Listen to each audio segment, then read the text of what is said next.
Look, I have been there, barely getting by on less than 50,000 a year, then eventually worked my way up to earning over 100,000 a year. And I'm not here to sugarcoat things. It's not easy, but the fundamentals of building wealth don't change. But the tactics that you use, they definitely have to change depending on your income. So today I am breaking down three tiers of $40,000, $75,000, and $100,000. If your salary is $40,000 a year, you have to make every dollar count. I know firsthand what it's like when your take-home pay is barely enough to cover rent, food, gas. And when I was in this zone or tier, I lived with my parents for a year and then I moved out and I had two roommates. And every unexpected bill felt like it was just a punch in the gut. Like the first time I had to ask for a payment plan to cover a bill for MRI, or when I got my first excise tax bill for my car in Virginia. And I grew up in Maryland, so they don't do that there. But that's besides the point. Here is how you start fighting back. Build your emergency fund. I like to call it a dream fund because when you have it, you can continue to actually shoot for your dreams instead of worrying about being sidelined by the next unexpected bill. And if you make it a point to save 5 to 10% of your take-home pay at this stage, it might only be $200 a month. That's still something. If you can just automate it, that will get you so much further. So on a $40,000 salary, this translates to about an after-tax income of about $2,700 in take-home pay. And that cash reserve is going to absorb the shocks or be a cushion for when life is throwing a wrench in your way. And trust me, when you get a car repair bill or medical bill comes up, you'll be glad that you set something aside because these are situations that derail people on a regular basis. The next thing you need to do is erase your debt. So list every debt you owe. It could be credit cards, personal loans, and then just pick your strategy. You could use the avalanche method where you tackle the debt with the highest interest rate first, or the snowball method. And this is where you don't even worry about the interest rate. You just knock out the smallest debt balance first.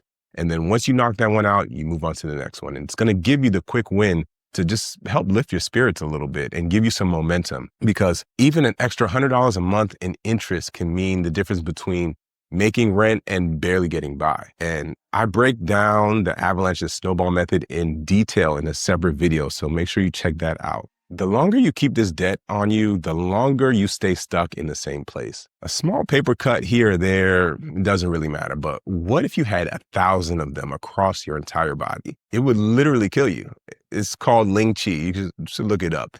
It's an old form of torture from China, and I think some of us are going through this figuratively when we have so many ongoing costs sapping all of our energy out of us. So similar to your health, it's not the occasional drink or fast food that's going to kill you, but it's if you do it multiple days a week, every single day for years and years, that's where you start to see the damage. And when it comes to subscriptions, especially at this income level, you have to avoid them. So every dollar counts. And eliminating wasted cash means more money for what matters. Next thing you can do is increase your income. You can cut costs only so much. If you want to change your quality of life, you have to increase your income, increase what you earn. So this means asking for extra shifts, working overtime, work on negotiating a raise, work on a side hustle or a side gig. Just don't settle for what you have because your income isn't set in stone. Look at certifications, licenses. I mean, these are different ways to increase your negotiating power. And if there are resources at your current job where you have access to trainings and certifications, take advantage of those and just add them to your resume. Now, the next tier, $75,000. This is where we're going to systemize and optimize for growth. So let's say we got our raise, we might have switched jobs a few times, and you're pulling in $75,000 or more. And you have some breathing room now. Your bills are paid. You might even have some savings that you can use. And this salary tier, this is the time to stop living paycheck to paycheck, because if you're not careful, you're going to get used to things, and that's not what we want. We want some momentum. So this is where you have to start maxing out your employer benefits. If your company has a 401k match, make sure you're doing the employer match and then some. If your company matches 100% of your salary up to 4%, do at least 5 or 6%, because at the end of the day, doing the minimum will only get you but so far. If someone is going to invest in your future, it has to be you. Do better than your employer.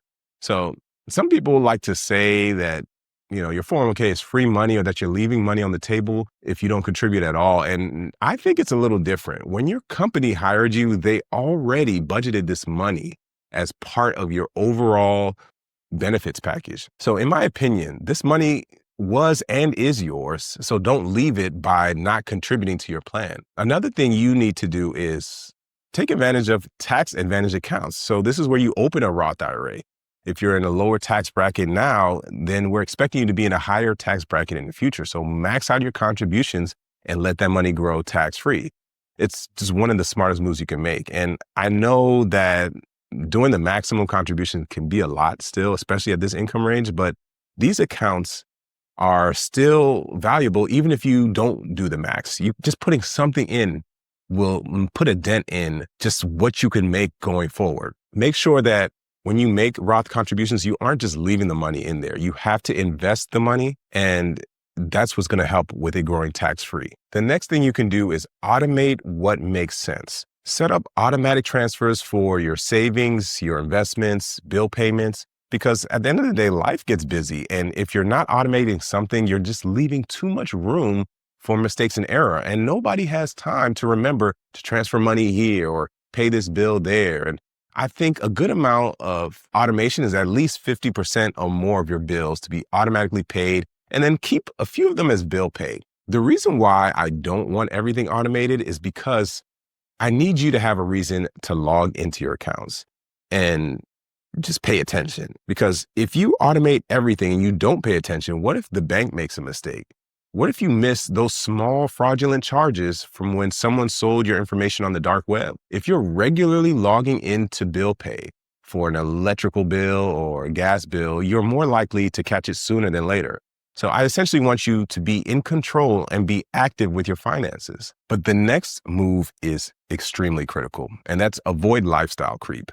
It's so easy at this income level to feel like you have some control, or you might even be interested in buying a new car or a bigger apartment or a house, whatever. And these are the biggest costs in a person's budget, because according to the Bureau of Labor and Statistics, housing, transportation, and groceries usually come around 55 to 60% of the average household spending.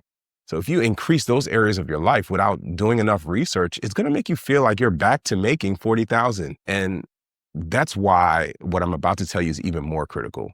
And that's track your spending. You have to get real about where your money is going. So create a budget, track your expenses, and just trim the fat. It's not about being cheap. It's not about being frugal. It's about being fiscally responsible. Some people might even call it financially present. But either way, using a budget is going to help with just freeing up some money and investing in your future. And it's about being purposeful with your money and where it's going. Let's put it this way. How can you make time to celebrate some of your wins if you don't know how much you have to celebrate with? If you haven't used a budget in a while, or you need somewhere to get started, I have a free budget template you can use to get started. Now, the next tier, $100,000 and up. When you hit this mark, you've earned the right to dream bigger. You've put in some time in your career, you've made some good moves, and you have to be careful not to let that extra cash fool you, because higher income can be a trap if you're not careful. There are plenty of people making $100,000 a year and they're still living paycheck to paycheck. The first thing you want to do at this level is define what lifestyle you want. Your dream life. Is it traveling around the world? Is it going on vacations more often? Is it investing in passion projects, or is it being ridiculously generous? You have to get specific. Is it a house? Do you want to travel more than the average person? When you know exactly what you're working for, every financial decision you make becomes clearer and clearer. So when you know your why, you'll figure out a way to accomplish that why. Next thing you have to do at this level is tougher than before. You have to keep fighting lifestyle creep. And just because you can afford a nicer car or fancier house doesn't mean you should blow your money. Stick to a smart budget, even as your income grows, because if you stay grounded, you can remember that spending today can cost you tomorrow. And this ties into what you value. Is it time off, or how you spend your time off? There are vacations, then there's extravagant, expensive vacations. It's the difference between a nice, reliable car that's paid off and a brand new car with a monthly payment of $700 each month. Lifestyle creep is real, so just be careful out there. The next thing you need to do is invest smart and not hard. There are more than enough investment options, and I'm hoping that if you're at this income level, you have some of it figured out. But if not, it's important to know that you can invest in a diverse way for very low cost without breaking the bank. And I like to invest long-term, low cost. Again, long-term, low cost. So you should plan to have an IRA where you're rolling over all those old 401ks from those previous companies you left, a Roth IRA for tax-free growth, and a regular brokerage account that you can use for other types of investing. And having these accounts will help you have the flexibility to work with some tax strategy of investing, because that's the next level. If you struggle with any of that, I have a video you can watch about the different ways you can invest at Schwab. And no, I'm not endorsed by them, but the point is most investors, if you aren't over a certain level of income, it doesn't make sense to pay 1% or 2% for your assets to be managed. If you happen to have 100K invested, do you think it will be worth it to pay $1,000 to an advisor if you aren't matching or beating the market overall? That money over time will drain your returns and slow your rate of growth. Imagine you're trying to start a campfire, and just when this fire starts to build up some flames, somebody walks up and it just takes out a log. Every few minutes, they're just taking a log out. If we want this fire to burn, we need to be adding wood to it at a faster rate than we're removing it. So consider flat fees, or consider an hourly rate for an advisor. Just be cautious about chasing high risk, high reward plays, because unless you really, really know what you're doing, whether it's tech stocks or real estate syndicates or another opportunity, you have to learn to invest with a clear strategy and only risk what you can afford to lose. The final thing I'm going to leave you with is to focus on your financial independence plan. Whether it's using a retirement calculator to just figure out your net worth, or using a net worth tracker and see how your saving rate stacks up, you have to figure out if you're going to be chasing financial independence, retire early, or simply just make a secure future. Like, what are the clear goals that are part of this big picture? Remember your why. Where I'm getting at is every percentage point that you have saved today brings you closer to some level of freedom tomorrow. And this is why avoiding lifestyle creep is so important, whether you're making $75,000 or $100,000 and more. At the end of the day, no matter where you are in your financial journey, it's all about knowing where you stand and taking deliberate, smart steps forward. I've been there, honestly, and struggling on a tight budget, wondering if I'd ever get ahead. And then eventually I cracked that code. And there's a high probability that you just need to distance yourself maybe from certain people or certain behaviors, because your wealth journey can easily be derailed. So with the right mindset, the right environment, maybe a side hustle or two, you could actually transform your financial future. And if this video has been valuable to you, I want you to take a moment and hit that like button, subscribe, and turn on notifications so that you don't miss out on financially present content. And until next time, stay present.